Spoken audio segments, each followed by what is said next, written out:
8장 성관계에 관한 규례. 하나님께서 모세에게 말씀하셨다. 이스라엘 백성에게 전하여라. 그들에게 이렇게 일러주어라. 나는 하나님, 너희 하나님이다. 너희는 전에 너희가 살던 이집트 땅의 사람들처럼 살지 마라. 내가 너희를 이끌고 갈 가나안 땅의 사람들처럼 살아서도 안 된다. 너희는 그들이 하는 대로 하지 마라. 너희는 나의 법도를 따라 살고 나의 규례를 지키며 살아라. 나는 너희 하나님이다. 너희는 나의 규례와 법도를 지켜라. 이것을 지키는 사람은 그로 인해 살 것이다. 나는 하나님이다. 가까운 친족과 동침하지 마라. 나는 하나님이다. 내 어머니와 동침하여 내 아버지를 욕되게 하지 마라. 그녀는 내 어머니이니 그녀와 동침해서는 안 된다. 내 아버지의 아내와 동침하지 마라. 그것은 내 아버지를 욕되게 하는 짓이다. 내 아버지의 딸이든 내 어미의 딸이든 한 집에서 태어났든 다른 곳에서 데려왔든 네 누이와 동침하지 마라. 내 아들의 딸이나 내 딸의 딸과 동침하지 마라. 그것은 네 몸을 욕되게 하는 짓이다. 내 아버지의 아내가 낳은 내 아버지의 딸과 동침하지 마라. 그녀는 내 누이다. 내 아버지의 누이와 동침하지 마라. 그녀는 내 고모이며 내 아버지의 가까운 친족이다. 내 어머니의 자매와 동침하지 마라. 그녀는 내 이모이며 내 어머니의 가까운 친족이다.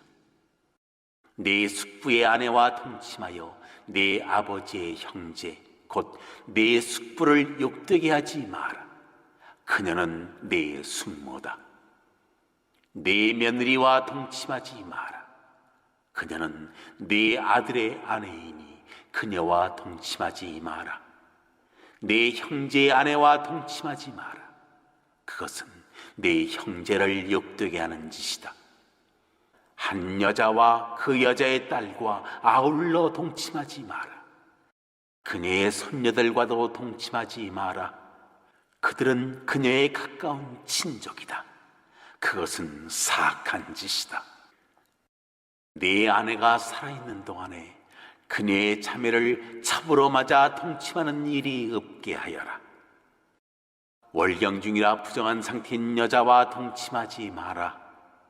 내 이웃의 아내와 동침하지 마라. 그녀 때문에 네 자신을 욕되게 하지 마라. 네 자녀를 몰렉신에게 희생 제물로 불살라 바치지 마라. 그것은 분명 네 하나님을 모독하는 짓이다. 나는 하나님이다. 여자하고 하듯이 남자와 동침하지 마라. 그것은 역겨운 짓이다. 짐승과 교접하지 마라. 짐승으로 네 자신을 욕되게 하지 마라. 여자도 짐승과 교접해서는 안 된다. 그것은 사악한 짓이다. 이 모든 일 가운데 어느 것으로도 너희 자신을 더럽히지 마라. 내가 너희 앞에 있는 땅에서 쫓아낼 민족들이 그와 같은 일을 하다가 더러워졌고 그 땅도 더러워졌다. 나는 그 죄악으로 인해 그 땅을 벌했고 그 땅은 거기에 살던 사람들을 토해냈다. 너희는 본국인이든 외국인이든 나의 규례와 법도를 지켜야 한다. 너희는 이 역겨운 짓들 가운데 어느 하나라도 행해서는 안 된다. 너희가 오기 전에 그 땅에 살던 사람들이 그 모든 짓을 행하여 그 땅을 더럽혔다. 너희마저 그 땅을 더럽히면 그 땅이 너희 앞서 살았던 민족들을 토해냈듯이 너희도 토해낼 것이다. 이 역겨운 짓들 가운데 어느 하나라도 행하는 자는 자기 백성 가운데서 끊어질 것이다. 너희는 내 명령을 지켜라. 너희가 오기 전에 행해졌던 역겨운 짓들 가운데 어느 하나라도 행하지 마라. 그런 짓으로 너희 자신을 더럽히지 마라. 나는 하나님, 너희 하나님이다.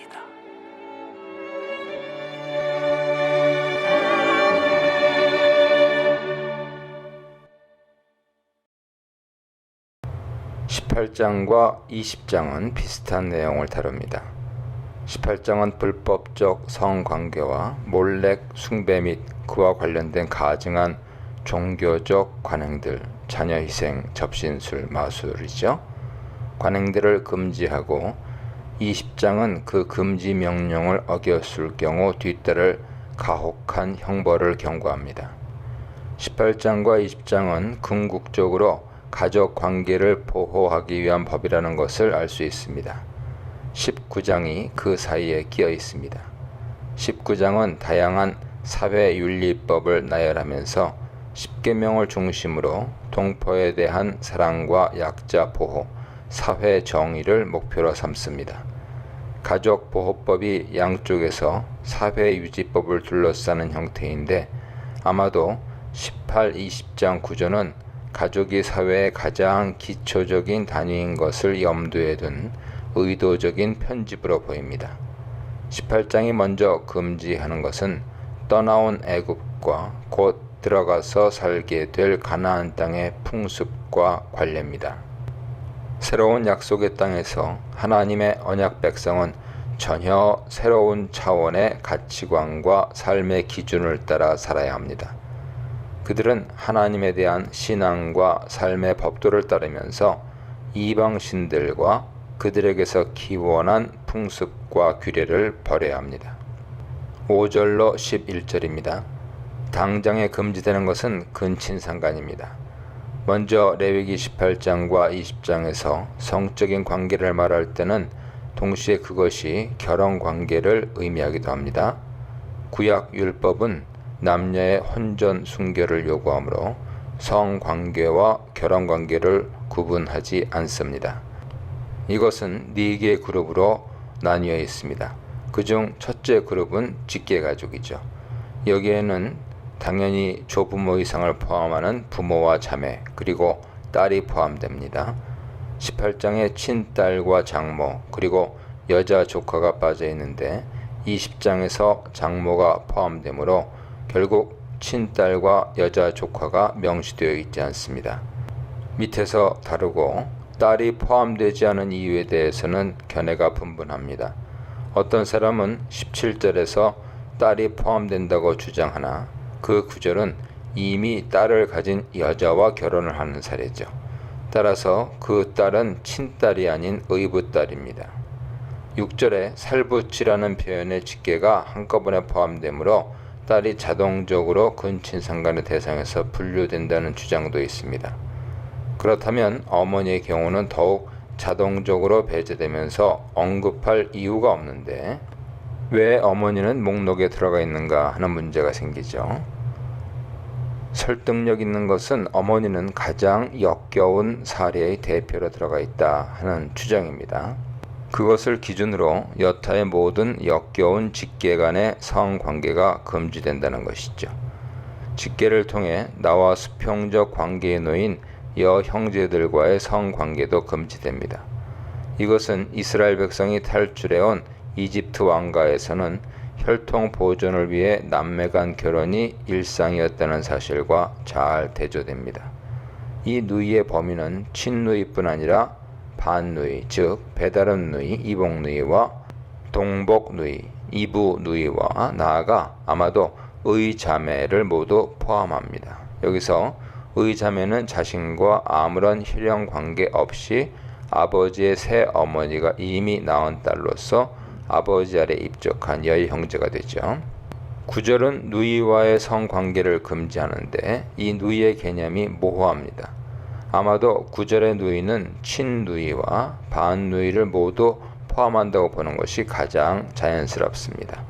다른 곳에서 밖에서 태어난 딸은 이해하기 어려운 신분인데 아버지가 낳은 베테랑 누이, 반누이지만 아마도 특별한 사정이 있어서 아직 아버지 집으로 입적되지 못하고 밖에서 떨어져 지내는 누이를 말하는 것으로 보입니다. 그렇다면 11절의 누이는 누굴까요? 내 아버지의 아내가 네 아버지에게 낳은 딸이라는 표현을 두고 의견이 분분한데 이를 문자적으로 읽으면 아버지의 아내의 딸, 너의 아버지의 낳은 자라는 뜻입니다. 너의 아버지의 낳은 자라는 말은 언뜻 아버지의 친딸을 가리키는 것처럼 보이나 그 해석대로라면 앞에 아버지의 아내의 딸이라는 표현이 문제가 됩니다. 많은 이들은 이것을 아버지가 다른 아내와의 사이에서 낳은 딸, 배다른 누이로 해석하지만 이것은 구절의 너희 아버지의 딸과는 분명히 다른 표현입니다. 또 다른 이들은 아버지가 이미 딸을 가진 여자와 혼인함으로써 의붓딸이 가족으로 편입된 사례를 말하는 것으로 간주합니다. 그렇다면 너의 아버지의 낳은 자란 의붓딸을 자신의 딸로 입적시켰다는 표현일 수 있죠. 만일 이 견해가 옳다면 9절에서 성적 접근을 금지하는 대상은 혈연 관계인 친누이와 배다른 누이가 되고 11절에서는 혈연 관계가 아닌 의자매가 금지 대상이 되면서 혼동이 해결됩니다. 그와 달리 만약 11절이 배다른 누이를 가리킨다면 9절에서는 누이와의 성적 접촉을 금지하는 포괄적 원론적 기준을 설정하고 11절에서 구체적인 사례를 적시한 것이라 해석할 수 있습니다. 12, 14절입니다. 가족의 범위가 대가족으로 넓어지면 삼촌 관계의 성관계 혼인이 금지되고 사촌부터는 합법적입니다. 삼촌인 고모와 이모 그리고 숙모는 부모님의 살부치로서 금지되며 이들과의 성적인 관계는 결국 아버지 혈통에 대한 모욕이죠. 신약을 포함해서 구약의 종례혼 전통을 따라 사촌 간의 결혼은 문제가 되지 않았습니다. 그렇다면 친가든 외가든 삼촌 관계인 여자 조카와의 결혼은 허용되는가 하는 문제가 생기죠. 숙모와 이모, 고모 등 삼촌 관계 속의 여자와 결혼할 수 없었다면 고모에게는 자신이 조카가 되므로 조카와의 결혼이 금지된다 하는 점이 암시되어 있죠. 즉 결혼 금지 대상에 조카가 자동 포함된다고 볼 수 있습니다. 15, 16절입니다. 세 번째 그룹의 금지된 성관계 대상은 혈통이 다르나 결혼에 의해 가족관계에 놓이게 된 여성들입니다. 우리식으로 표현하자면 며느리와 형수, 제수라 할 수 있죠. 며느리는 아들과 같은 살부침으로 그녀와 성적 관계를 갖고 결혼한다면 이것은 그의 아들의 성기를 드러내는 것과 같이 그를 수치스럽게 하는 행위입니다. 마찬가지로 형수와 제수와의 성관계도 불법적이죠. 만일 이 여성들과 성적 관계를 맺는다면 가족의 유대 관계가 완전 붕괴될 것입니다. 17, 18절입니다. 성관계가 금지된 넷째 그룹은 아내의 직계가족이죠. 그 대상은 수직적으로는 아내의 딸과 손녀, 외손녀, 수평적으로는 아내의 자매들, 즉 처형과 처제들입니다. 아내는 나와 한 몸이므로 아내의 직계 혈육은 곧 나의 혈육, 즉 살부치와 다름없습니다. 그들과 잠자리를 같이 하고 결혼관계를 맺는다는 것은 아내를 수치스럽게 하는 행위죠. 특히 결혼한 아내를 두고 아내의 자매들에게 눈이 멀어 잠자리를 같이 하고 혼인을 한다면 아내의 질투심을 유발하는 경쟁자가 되어 집안에서 다툼이 끊이지 않을 것입니다. 다만 조건이 아내가 생존할 동안이므로 아내가 죽은 후에는 처형, 처제와 결혼이 가능했을 수도 있습니다.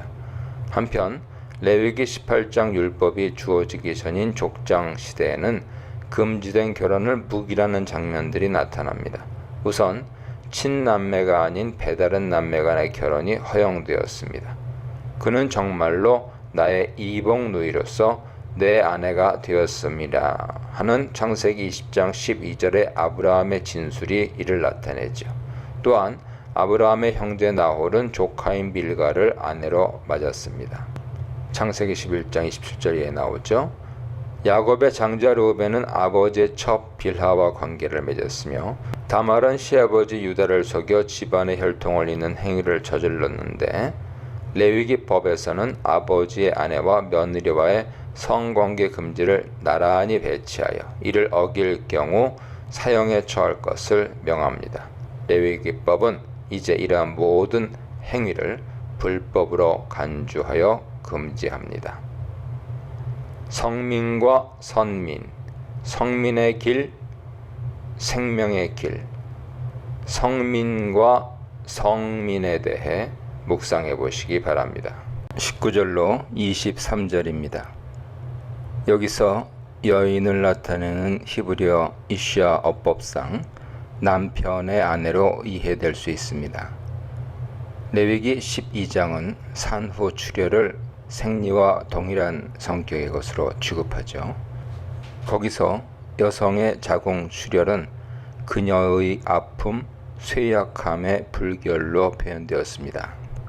니다는 더러움이나 오염을 의미하는데 이것이 만일 던지다라는 뜻의 나다드에서 온 파생을 하면 니다는 피가 신체에서 유출되어 2차적으로 몸을 더럽힌 증상을 표현할 것입니다. 또한 데보타흐의 원형 다바는 연약함이나 아픈 상태 혹은 쇠약함을 의미하므로 이것은 월경을 하는 여자나 출산한 여자가 육신적으로 심히 약해진 상태라는 것을 말해줍니다. 이어 18장은 이웃의 아내와의 잠자리를 금지하고 있습니다. 그런 행위는 자신을 아마 상대방 여자 또한 더럽히는 행위입니다. 몰렉에게 자녀를 태워 바치는 행위는 하나님의 이름을 모욕하는 범죄로 규정합니다. 그것이 신성모독의 범죄인 이유는 하나님께서 백성들에게 약속의 선물로 주신 자녀를 어이없게도 거짓신 몰렉에게 잔인한 방식으로 바쳤기 때문이죠. 과연 몰렉 제의에서 자녀가 불태워졌는지는 오랜 논쟁거리였습니다. 몰렉에게 지나가게 하다라는 표현은 분명히 몰렉에게 자녀를 불태워 바친다는 뜻입니다. 그것은 구약의 다른 본문들을 통해 분명하게 증거됩니다. 신명기 18장 10절에서 아들이나 딸을 불로 지나가게 한다는 표현은 불에 태워서 바친 자녀 희생을 분명하게 증가합니다. 많은 이들은 이런 비인간적인 제의가 실제로 실행되었을지 의심을 품는데요. 그래서 그들은 대신 아마 그 불로 태우는 자녀 희생은 상징적인 의미일 뿐 문자적으로 이해될 수 없다고 주장합니다. 하지만 구약은 분명하고 다양하게 가나안 일대에 그런 관행이 실제로 존재했음을 증언합니다. 앞서 신명기는 그런 극악한 관행을 비난하고 있으며 역사서에서도 여러 차례 증거됩니다.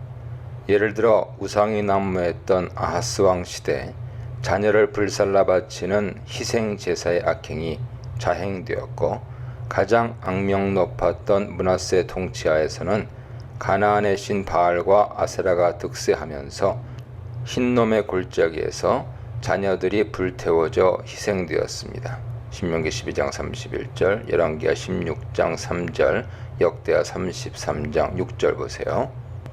여기에 몰렉이라는 이름은 등장하지 않으나 분명 희생의 대상이 몰렉 내지는 그와 비슷한 대상의 신이었음을 알 수 있습니다.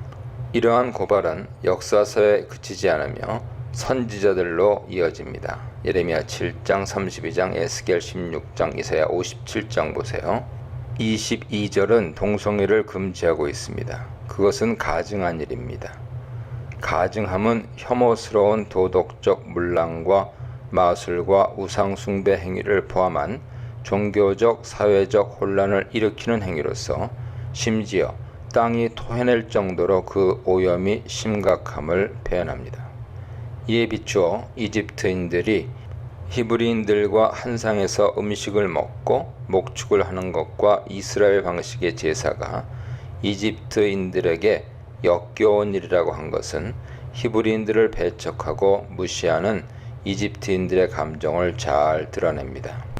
가증함, 토에바는 이어지는 23절에서 단순히 더러움, 토무아, 문란, 테벨과 동의어로 사용됩니다. 테벨은 무척 혼란스러운 상태를 의미하죠. 토에바와 더불어 테벨은 토무아의 강도를 잘 표현해 줍니다. 22, 23절의 가증함, 더러움, 문란은 동일한 범주에 속한 표현들이라 할 수 있습니다. 짐승과의 성교, 즉 수간은 더러운 행위로서 그것은 문란한 일입니다. 히브리어로 그것을 테벨로 칭합니다. 고대 가나안과 중동 지역에서는 수간이 성행했다는 문헌상의 증거가 나타납니다. 예를 들어 히타이트 법전은 양, 소, 돼지, 개와의 수간은 금했으나 나귀와 말과의 수간은 금하지 않았습니다. 반면에 구약에서는 모든 수간이 금지됩니다. 히브리어 테벨은 무엇인가 질서 정연하지 못하고 엉클어진 상태 혹은 여러 가지가 뒤섞인 상태, 경계선이 희미해진 상태를 의미합니다. 그것은 또한 혼합과 뒤죽박죽의 상태죠. 테벨은 완전성을 이탈한 무질서한 상태입니다. 이러한 기준에 의하면 다른 종류의 가축을 교미시키거나 두 개의 씨를 섞어 뿌리는 것 또는 두 가지 천으로 옷을 짜는 것도 테벨에 해당합니다. 아마 다른 종류의 가축이 함께 멍에를 치고 밭을 갈게 하는 것도 이 범주에 넣을 수 있을 것입니다. 레위기 20장 12절에서는 테벨이 며느리와의 성관계에 관한 문맥에서 역겨움 혹은 가증함과 같은 의미로 사용되고 있습니다.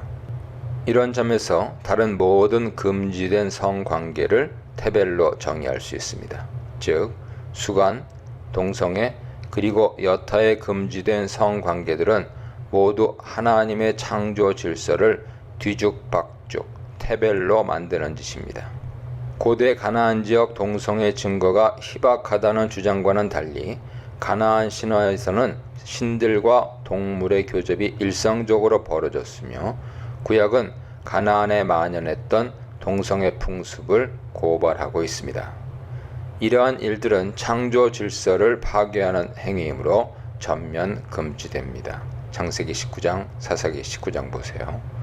이웃의 아내와의 간음과 수간은 오늘날까지도 통하는 보편적인 금기사항이지만 유독 동성애에 대한 현대 그리스도인의 인식은 크게 변하고 있습니다. 하지만 신구약을 통틀어 일관되게 동성애는 중대한 범죄로 규정됩니다.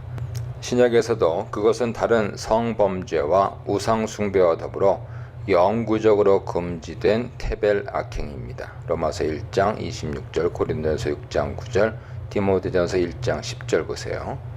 24절로 30절입니다. 18장은 이상에서 금지된 가나안과 이집트 민족의 여러 가증한 관행들과 규례가 초래하는 결과를 설명합니다. 그런 가증한 일들은 무엇보다 땅을 더럽히는 결과를 낳습니다. 땅의 오염은 인간의 악행이 사회와 자연의 질서를 깨뜨리고 혼란케 하는 것을 의미하는 은유라 할 수 있습니다. 오염된 땅은 스스로 오염원을 토해냅니다. 그것은 마치 우리가 역겨운 음식을 삼켰을 때 몸이 스스로 반응하여 토해내는 것에 비견될 수 있습니다. 만일 상한 음식을 토해내지 않으면 자칫 사망에 이를 수 있을 것입니다. 마찬가지로 땅은 스스로의 생존을 위해 자기 방어책으로 오염원인 악인들을 토해내고 맙니다. 여기서 땅은 의인화되고 있지만 사실 토해내는 당사자는 그 땅의 주인이신 하나님이시죠. 거룩하신 하나님은 역겹고 더러운 죄악과 그 범죄자들을 무한히 묵인하지 않으십니다. 하나님께는 일종의 죄의 임계량이 설정되어 있습니다. 인간의 범죄가 그 임계량을 넘으면 하나님께서는 그들을 쓸어내십니다. 그것이 현재 본문에서는 토해낸다 하는 은유로 표현되고 있는 것이죠. 가나안 족속들은 이스라엘 민족에게 심판을 당했습니다. 그 이유는 하나님께서 이스라엘에게 가나안을 선물로 주겠다고 한 약속 때문이기도 했지만 동시에 그들이 오래도록 자행해온 가증하고 역겨운 풍습 때문이었습니다.